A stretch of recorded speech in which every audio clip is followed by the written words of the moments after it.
Hello everyone, good morning. কেমন আছো তোমরা সবাই? আশা করছি তোমরা সবাই খুব ভালো আছো। যে যেখানে আছো ঈশ্বরকে পাই, আমরাও ভালো আছি। তো আমার নতুন আরেকটি ব্লগে তোমাদের সবাইকে জানাই ওয়েলকাম। আই হোপ আজকের ব্লগটাও তোমাদের ভালো লাগবে। তো এখন ঘড়িতে বাজে ঠিক 11:30 মতো, তাই তোমাদেরকে গুড মর্নিং বললাম। আজকে একদম সকালবেলায় রান্না বান্না সমস্ত কিছু কমপ্লিট করে নিয়েছি, আর রান্নাঘর যা একটু মুছামাছি ক্লিন থাকে ওইটাও করে নিয়েছি। আজকে কি বলো তো, কালকে থেকে তো আবার অমাবস্যা লেগে যাবে, তো তার জন্য ভাবলাম আজকে ঘরটা একটু ঝাড়াঝুড়ি করে নিই। কারণ 4 দিন যাবত তো একদম পুরো মঙ্গলবার পর্যন্ত, শনিবার দিনকে লাগবে আর মঙ্গলবার দিনকে গিয়ে ছাড়বে রাত্রিবেলায়। তো তার জন্য ভাবলাম যে ঘরটাকে একটু পরিষ্কার করে নিই। 4 দিন যাবত তো কোনো কিছু মানে ঝাড় দেওয়া যাবে না, তারপর মানে কোনো কিছু স্রাপ টাপ দিয়ে ধোয়া যাবে না। তো এগুলো তো অমাবস্যার সময় সবসময় আমরা প্রত্যেক বছর পালন করি। এটা আমি বিয়ের আগে থেকেও দেখে এসেছি আমার মাকে করতে, তারপর শ্বশুরবাড়িতে এসেও এরকমটা দেখেছি। তো তার জন্য না 4 দিন তো আর কোনো কিছু করতে পারবো না। তো আর ঘরটার মধ্যে মাকড়সার জালও বনেছে, কালকেই করতাম। তো কালকে যেহেতু বৃহস্পতিবার ছিল, তো কালকে আর মানে ঘরটা পরিষ্কার করিনি। তো তাই ভাবলাম যে আজকে ঘরটা করে নিই, কারণ কালকে থেকে তো আর করতে পারবো না অমাবস্যাটা লেগে গেলে। তাই ভাবলাম যে রান্নাবান্নাটা আগে শেষ করি, কারণ রান্নাবান্না বসিয়ে তো আমি আর এভাবে ঘরকে ডিপ ক্লিন করতে পারবো না। কারণ পুরো ঘরটাই তো আজকে একদম ঝাড় দিচ্ছি। এই যে পৌষ পার্বণ, পুজো পার্বণ আসলে যেভাবে ঘরটা ঝাড় দিই, আজকে কিন্তু সেইভাবেই কিন্তু আমি পুরো ঘরটাকে একদম ডিপ ক্লিন করবো।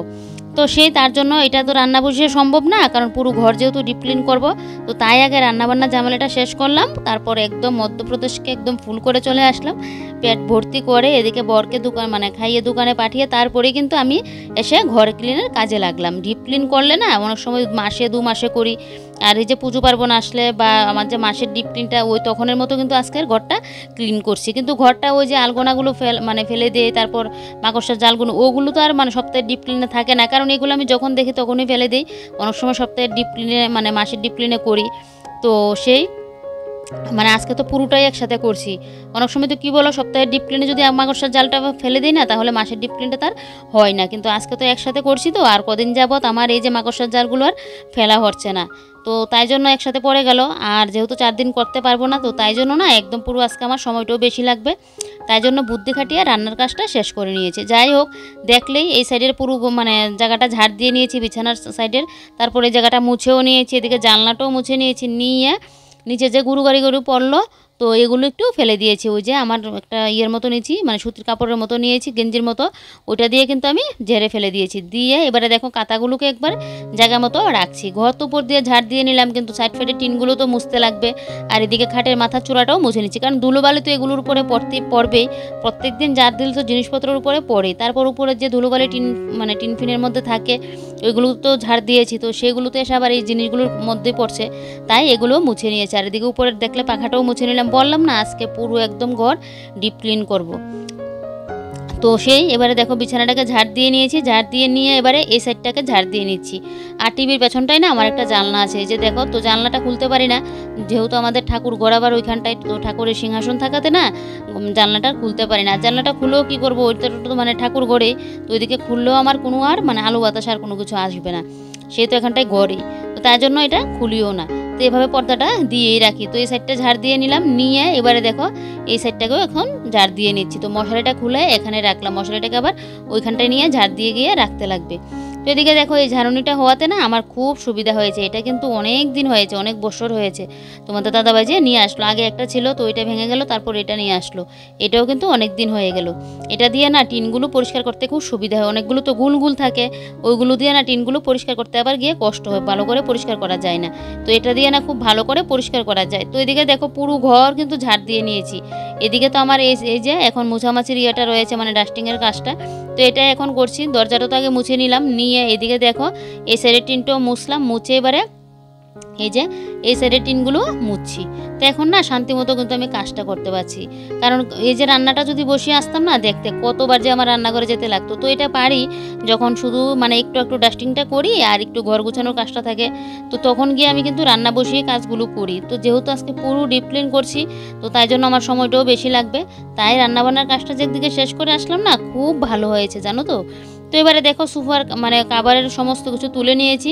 এই যে গুরুগাড়ি একটু পড়লো, তো তাই জন্য তুলে নিলাম। নিয়ে এদিকে দেখো সোফাগুলোকে একদম ভালো করে ঝাড় দিয়ে নিচ্ছি। তো আমার না 3টা সোফারই কিন্তু একরকম একই কালার কিন্তু কাপড় আছে। ওই যে দেখতে পাচ্ছ ওই কাভারটা, কালো কাভারটা ওইটার মতো কিন্তু আছে। তো এটা না আর এখানে পাতলাম না, তো আরেকদিন একদম পুরো সেট করে কাপড়গুলো পাতবো।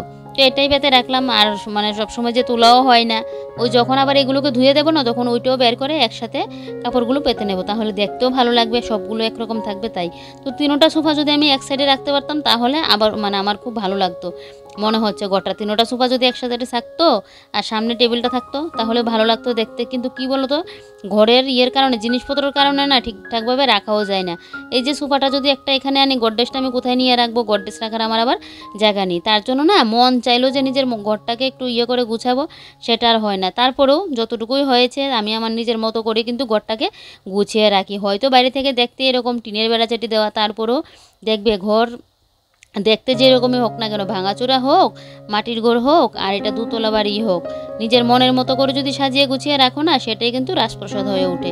আমি তো এটাই মনে করি। আর কি বলো তো, আমার যেরকম আছে সেটা নিয়েই খুশি থাকা ভালো, মানে ভগবান যাকে যতটুকু দিয়েছে সেটা নিয়ে কিন্তু খুশি থাকা ভালো। না হলে তো সেই আমি যদি ভাবি যে না আমার আর একটু হলো না কেন, তাহলে মনে কষ্ট হবে। তবে এটা তো অবশ্যই ঠিকই, আমরা কিন্তু যে আর যতটুকু আছে তার থেকে আমরা অনেক সময় কিন্তু বেশি মানে চাই ভগবানের কাছে, যে ভগবান আমাকে এটা কেন করলে না, বা এরকম কেন দিলে না, এটা কিন্তু ভগবানের কাছে চাইছে। আমাদের তো চাওয়ার শেষ নেই। তারপরে আমি মনে করি অল্পতে খুশি থাকাই ভালো, যে আমার যেটা আছে এটা নিয়ে খুশি থাকা ভালো, যে ভগবান তো আমাকে ভালো রেখেছে। না হলে দেখবে মনে কিন্তু কষ্ট শুরু হয়ে যাবে। যাই হোক, এদিকে দেখো এবারে ঘরদোরগুলো তো গুছিয়ে মানে সোফাগুলো তো গুছিয়ে গাছিয়ে নিয়েছি। ওই সাইডে সোফাটা রয়েছে ওইটাকে ঠিকঠাক করবো। তো তার আগে টেবিলটাকে একদম মুছে ক্লিন করে নেব। তো এই যে দেখো টেবিলের কাপড়টাও তুলে নিলাম, আর এদিকে এই যে বেম্বু প্ল্যান্টটাকে ওই টুলটার উপরে রাখলাম। তো এবারে টেবিলটাকে ভালো করে মুছে দিচ্ছি। ঘর তো ঝাড়া দিয়ে নিয়েছি, এবারে শুধু বারান্দাটা ঝাড়বো আর পেছনের সাইডটা একটু ঝেড়ে দেবো। তো এবারে দেখো এই যে টেবিলটাকে মুছে কাভারটা পেতে বেম্বু প্ল্যান্টটা জায়গা মতো রেখে দিয়েছি, দিয়ে এবারে আমার পছন্দের জায়গা ড্রেসিং টেবিলটাকে মুছে রাখছি। এটা মনে হয় আমার না, শুধু প্রত্যেকটা মেয়েরই পছন্দের জায়গা হলো ড্রেসিং টেবিলটা। ড্রেসিং টেবিলের সামনে দেখবে আমরা সারাদিনে কতবার না আসি, তো তাই ড্রেসিং টেবিলটাকে পরিষ্কার না থাকলে যেন ভালোও লাগে না। এই যেবারে দেখো উপরটা মুছে একদম নিচের সমস্ত কিছু করে নিয়েছি, নিয়ে মুছামাছি করে এইভাবে পরিষ্কার করে একদম মানে র্যাকগুলোকে জায়গা মতো নিয়ে রাখবো।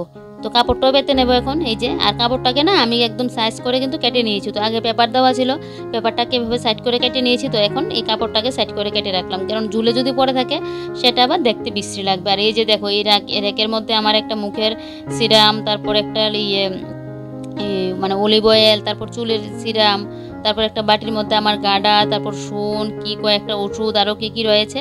তো সমস্ত কিছু নামিয়ে নিয়েছি। আর নিজের তাকটার মধ্যে আমার সিঁদুরের কৌটোটাও রয়েছে, মানে গুরু যে সিঁদুরটা পরি আমি, তো সেটাও নামিয়ে নিয়েছি। নিয়ে র্যাকটাকে ভালো করে এখন মুছে নিচ্ছি। এত হারে ধুলোবালি, সেই দেখো কি পরিমাণ আমাদের এখানে বৃষ্টি দিচ্ছে, তারপরেও ধুলোবালি যেন শেষ নেই। ঘর একটা ঝাড় দিলে বোঝা যায় প্রত্যেক দিন তো ধুলোবালি বের। তারপরেও না আমি ভাবি যে কোথায় থেকে এগুলো আসে, প্রত্যেক দিন পরিষ্কার করি তারপরে এরকমটা হয়, সেটাই ভাবো আমি বুঝি না। যাই হোক, এদিকে ড্রেসিং টেবিলটা দেখো কতটা চকচক লাগছে, এই যে ডিপ ক্লিন করলাম তাই এরকমটা লাগছে। আর দেখবে ঘর দৌড় যতই পরিষ্কার পরিপাটি থাকবে, সেই নিজের শরীরটাও যেন ফ্রেশ থাকে আর মনটাও ফ্রেশ থাকে। আমাদের শরীর যদি ফ্রেশ থাকে দেখবে সেই এমনিতে মাইন্ড পুরো ফ্রেশ হয়ে যাবে।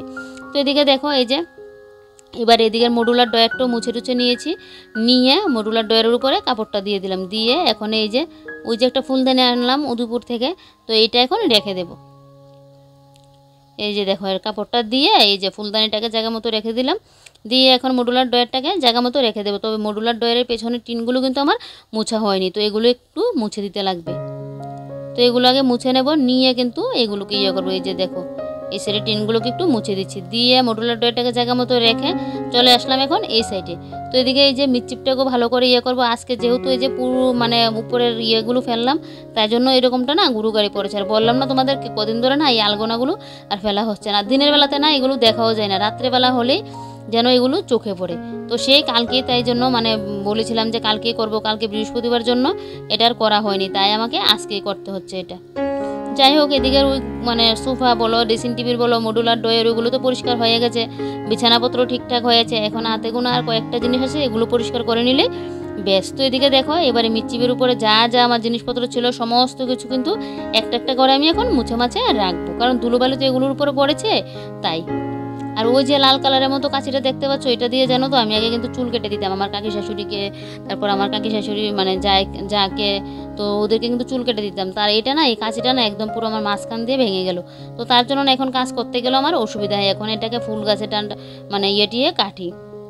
ডালগুলোকে না এটা দিয়ে কেটে দিই, কিন্তু এটা দিয়ে কাটলে না অসুবিধা হয়, যে ঠিকভাবে ধরা যায় না তার জন্য।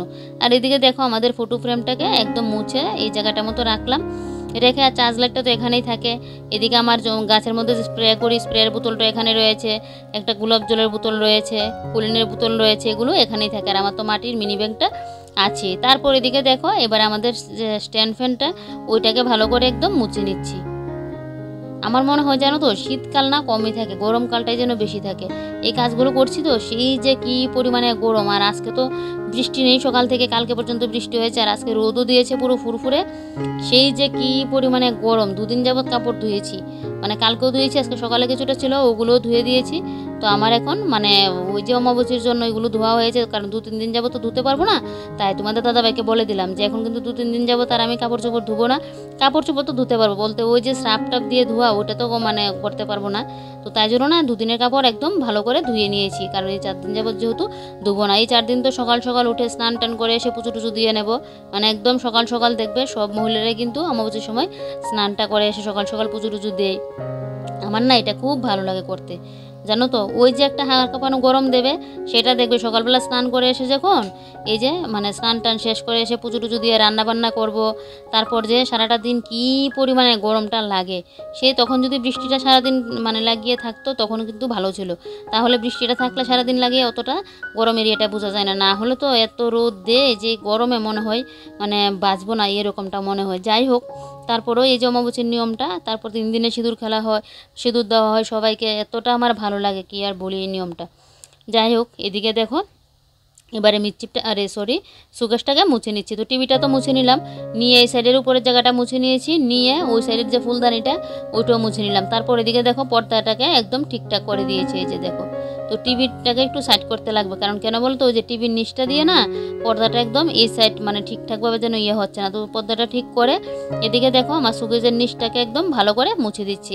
আর দেখো বন্ধুরা গ্লাসগুলো কতটা পরিষ্কার হয়ে আছে, আমি কিন্তু সেদিন মুছেছিলাম, 1 মাসও কিন্তু আমার হয়নি। ওই যে ইয়েটা দিয়ে মুছলাম, এই লিকুইডটা দিয়ে স্প্রেটা দিয়ে যে মুছলাম, দেখো কতটা কিন্তু পরিষ্কার হয়ে আছে। আমার 1 টাকাও কিন্তু খরচা হয়নি এটা বানানোর জন্য। তারপরে দেখো কতটা ভালো লাগছে, মানে গ্লাসগুলো একদম ঝকঝকে করছে। তারপর এদিকে ফটোগ্রামটা মুছলাম, মুছে এদিকে গড়িটা মুছলাম, মুছে এই যে দেখলেই ইয়েটা মুছে নিলাম, ঘড়িটা মুছে নিলাম, সাইড ফাইডের টিনগুলো মুছলাম, মুছে এদিকে দেখো তোমাদের দাদা বাইরে এই যে কাপড়গুলো এগুলো তো কালকে ঘরে দিয়েছিলাম, তো এগুলো বাইরে একটু দিয়ে এই যে এখন এনে এগুলো নিয়ে আসলাম। আরও আগেই নিয়ে এসেছিলাম, সকালেই দেওয়া হয়েছিল। যাকগে এবারে এগুলোকে গুছিয়ে গাছিয়ে রাখবো। আর এই যে 2টা কাপড় দেখতে পাচ্ছ এখানে পড়া আছে, ওগুলো আমার রান্নাঘরের ঢাকনা, তো সেগুলোও ধুয়েছিলাম নোংরা হয়েছিল বলে। তো এগুলোকেও গুছিয়ে গাছিয়ে জায়গা মতো রেখে দেবো। আর ওই যে দেখো আমার স্নানের কাপড়গুলো একসাথে রাখলাম। আর তোমাদের দাদাভাইয়ের একটা প্যান্ট রয়েছে, ওইটাকেও আলনার মধ্যে জায়গা মতো নিয়ে রাখতে লাগবে। প্রত্যেক মানে মাসে মাসে যদি এভাবে ডিপ ক্লিন করা যায় না, ঘর দৌড় না সব সময় পুরো ঝকঝকে চকচকে থাকবে। আর আমি না এই যে মাকড়সার জালটা ওইটা কিন্তু সপ্তাহে সপ্তাহে যখনই দেখি আমার চোখে পড়বে তখনই আমি ফেলে দিই, যখন চোখে পড়বে তখনই ফেলে দিই। এই কদিন যাবত অনেক দিন হয়ে গেল মানে ফেলা হচ্ছে না, আজকে ফেলবো কালকে ফেলবো এরকমটা করি। আর সকালবেলা যখন কাজ করি ওগুলো কথা মনেও থাকে না, মানে ওগুলো তো দেখা যায় না দিনের বেলা হলে, রাত্রিবেলায় বেশি বোঝা যায়, মানে সকালবেলায় বোঝা যায় কিন্তু রাত্রিবেলায় হলে যেন এটা বেশি চোখে পড়ে। তো তাই করে তো আমার হয় না, তো করে না এগুলো রয়ে গেছে। তাই আজকে ফাইনালি এগুলো করলামই, কারণ 4 দিন মন চাইলেও এগুলো আর করতে পারবো না। তাই আজকেই বুদ্ধি খাটিয়ে আমি একদম পরিষ্কারটা করে নিচ্ছি। তারপর এদিকে দেখো এখন দরজাটা মুছে নিচ্ছি। তো এদিকে সাইড ফেলে মানে সামনের ইয়েটা তো মোছা হয়ে গেছে, এবারে পেছনের সাইডটা মানে গিয়ে মুছতে লাগবে, মানে বাইরের দিকটা মুছে দেবো। তো এদিকে এই যে মুছে নিলাম, এবারে দেখো বাইরে দিয়ে মুছে নিচ্ছি, নিয়ে তারপর ঘরটা ঝাড় দিয়ে ভালো করে ঘরটা মুছতে লাগবে, কারণ অনেকটা নোংরা বেরিয়েছে জানো তো। সেই নোংরাটাকে পরিষ্কার করে ঘরটা যদি ভালো করে না মুছে দেই না, সেই ঘরটা আর ক্লিন হবে না। তো তাই জন্য দেখো কতগুলো বের হয়েছে, এই যে দেখো। জানি না তোমরা মানে মোবাইলে কতটুকু বুঝতে পারছো, কিন্তু অনেকটাই কিন্তু বেরিয়েছে। আর ওইগুলো হলো আমার যে ঝাড়ুর ইয়েগুলো একটা সাইড দিয়ে একটু বেঁকে গিয়েছিলো, ওইটাকে আমি আবার একটু কাঁচি দিয়ে কেটে দিয়েছি। তো এদিকে দেখো ঝাড়টা ভালো করে দিয়ে এনেছি, দিয়ে আজকে কিন্তু ঘরটা আমি স্রাপ দিয়ে মুছছি, কারণ এই যে ধুলোবালি জ্বাললাম তো অনেকটা নোংরা পড়েছে, তার জন্য আমি কিন্তু স্রাপটা দিয়ে না ঘরটাকে মুছছি, তাহলে মানে অনেকটা ময়লা কাটবে। কারণ স্রাপ দিয়ে মুছলে ঘরের ময়লা কাটে, ফেনাইল দিয়ে কিন্তু ময়লাটা কাটবে না। ফেনাইল দিয়ে কী বলো তো ওই যে পোকামাকড়ের উপদ্রবটা মাছি মশার ওগুলোর থাকবে না, কিন্তু স্রাপ দিয়ে মুছো অনেকটা ময়লা কাটবে, তোমরা দেখলেই বুঝতে পারবে। অতটা। তো তার জন্য স্রাবটা দিয়ে আজকে মুছছি। তো দেখো পিছনের রুমটা আমার মোছা হয়ে গেছে। এবারে এই যে এই সাইডটা মুছে নিলাম, নিয়ে এখন খাটের তলাটাকে পুরো মুছবো, মুছে একদম সোফার তলটার পুরো ঘরটাকে ক্লিন করব। আর কালকে কি হয়েছিল জানো তো, কালকে দিয়েছিলাম দেখলে ঘাসের ওষুধ দিয়েছিলাম, ঘাস ইয়ের মধ্যে বাইরের যে জঙ্গল হয়েছিল, দিলাম তো দিলাম, সেই যে কালকে আমি কেন দিলাম এগুলো দিয়ে, সেই যে একদম মানে দেওয়ার মনে হয় 1-2 ঘন্টা পরে কি পরিমাণে যে বৃষ্টি নামলো, শুধু শুধু আমার ওষুধটা দেওয়া হলো, ওষুধটাই আমার মানে টাকাটাই চলে গেল। আগেও একদিন দিয়েছিলাম, একদম পুরো পরিষ্কার হয়ে গিয়েছিল, আর কালকে দেওয়াতে এরকমটা হয়েছে একদম সাথে। কে জানতো বলো, আমি তো ভেবেছি 2-3 দিন তো বৃষ্টি হয়েছে, আর মনে হচ্ছে হবে না, রোদটা যখন উঠে গেছে মনে হচ্ছে আর বৃষ্টি হবে না। কি ঝুমঝুমিয়ে বৃষ্টি, একদম ওষুধপত্র সব কিছু ধুয়ে বাড়ি থেকে বের করে নিয়ে গেল। যাকে কয়দিন বাদই একদম দেবো, যখন পুরোপুরি আবার রোদটা দেবে, বৃষ্টিটা থাকবে না, তখনই গিয়ে আবার ঘাস মারার ওষুধগুলো দেবো। পুরো বাড়ি না এই কদিনের বৃষ্টিতে একদম পুরো জঙ্গলে ভরে গেছে, চারিদিক দিয়ে তাকালে যেন পুরো জঙ্গল জঙ্গল এরকম। তো হাত দিয়ে তো এগুলো তোলা সম্ভব নয় এতগুলো, আর আমার আবার হাতেও ব্যথা, ততগুলো তুলতেও পারবো না। তো তার জন্যই না আমি কিন্তু এই মানে ওষুধটা দিয়ে ইয়ে করি, তাহলে কষ্ট আর হয় না। তো এবারে দেখো ঘরটা তো মুছে নিয়েছি, এবারে আমার ঘরটা মানে টিনের বেড়াচাটি দেওয়া ঘরটাকে ডিপ ক্লিন করার পর কী রকম লাগছে ফাইনাল লুকটা তোমাদেরকে দেখাচ্ছি। এই যে দেখো সোফাগুলো একটা সাইডে রাখলাম, সোফাগুলোর সামনেই আমার এই যে একটা টেবিল মতো রাখা, এটার মধ্যে বেম্বু প্ল্যান্ট রাখা, আর এদিকে হলো আমার এই যে দেখো ড্রেসিং টেবিলটা, ড্রেসিং টেবিলের সাথে হলো আমার মডুলার ড্রয়ারটা। এই যে দেখো মডুলার ড্রয়ারের উপরে রাখলাম ফুল, আর এর সাথে তো আমার ড্রেসিং টেবিল, ড্রেসিং টেবিলের মধ্যে তো জানোই মহিলাদের যা যা থাকে, এই যে শ্বাসপত্রের জিনিস, সেদিকে একটা আইলিনার, তারপর চিরুনি টিরুনি ওগুলো রাখা, আর এই মানে মডুলার ড্রয়ারের পাশে হলো আমার বিছানা। তারপর এই সাইডটা দিয়ে হলো আমার এই যে সুকেশটা রাখা, সুকেশের উপরে টিভি রাখা, এক সাইডে সরস্বতী ঠাকুর, আর এক সাইডে একটা ফুলদানি, আর এদিকে হলো মিটচিপটা, এর উপর হলো গণেশ ঠাকুর, আর মিটচিপের উপরে তো দেখলেই টুকিটাকি জিনিসপত্র রাখলাম, আর মিটচিপের ভিতরে হলো আমার ড্রেস পোশাকও আছে, তারপর আবার কিছুটা গ্রসারি আইটেমও আছে, আর এমনিতে আবার খালি কৌটোকাঠিও আছে। তারপরে এই যে দেখো সুকেশের ভেতরটাকে এভাবে কিন্তু আমি সাজিয়ে গুছিয়ে রাখলাম। আর বন্ধুরা তোমরা জানি না দেখে ভিডিওতে কতটুকু বুঝতে পারছো যে ঘরটা ক্লিন করার পর কতটা কীরকম লাগছে। যদিও আমার ঘর সবসময় এরকম ক্লিনই থাকে, তারপরেও আজকে তো একদম পুরো উপর টুপর একদম সাইড ফাইড যা আছে সমস্ত কিছু ডিপ ক্লিন করলাম, তাই তোমাদেরকে বলছি। আর এই যে দেখো পুরো ঘরটাকে এইভাবে তোমাদেরকে এক ঝলকে দেখিয়ে দিচ্ছি যে ডিপ ক্লিন করার পর কীরকম লাগছে। যাই হোক, তোমরা যে যেখান থেকে ব্লগটা আমার দেখছো, কীরকম লাগলো ব্লগটা আজকে আমার সারাদিনে কমেন্ট করে বলবে। ভালো লাগলে একটা লাইক করে দেবে, অনেক অনেক ভালো লাগলে একটু শেয়ার করে দেবে। কি জানো তো, সারাদিনের কাজ বা সংসারে থাকে, তারপর ভিডিও করতে গেলেও অনেকটা চাপ, সেই অতটা খাটুনি খেটে ভিডিও এডিটিং আপলোড করে, তারপর সেই যে কতটা কষ্ট, ঘরের মধ্যে আমার আপলোড হয় না, বাইরে গিয়ে আপলোড করতে লাগে। এই কষ্ট করার পর তারপর যদি ভিউজটা ঠিকঠাক না আসে না, সেই মনটা পুরো ভেঙেই যায়, মনে হয় ভিডিও করা ছেড়ে দিই। তো কী আর করবো, ভিডিওটা করা আমার শখের, আর মানে মনে ইচ্ছা যে নিজের পায়ে দাঁড়াবো, তাই জন্যই ভিডিওটা করি। তো সে জানি না ভগবান কবে আমার কষ্টের ফল দেবে। আর এদিকে দেখো স্নান করে এসে আমি পুজোটাও দিয়ে নিয়েছি, এবারে পুজোর বাসন কুসনগুলো মেজে আনবো, বেশ তাহলে আমার সারাদিনের কাজবাজ কিন্তু এখন শেষ। তো এবার একটু রেস্ট করব। তো চলো আজকের ব্লগটাও এখানেই শেষ করব, কাল আবারও কোনো মানে নতুন একটি ব্লগে তোমাদের সাথে দেখা হচ্ছে। তোমরা সবাই ভালো থেকো, সুস্থ থেকো, এটাই প্রার্থনা করি। তো চলো আজকের মতো বাই বাই।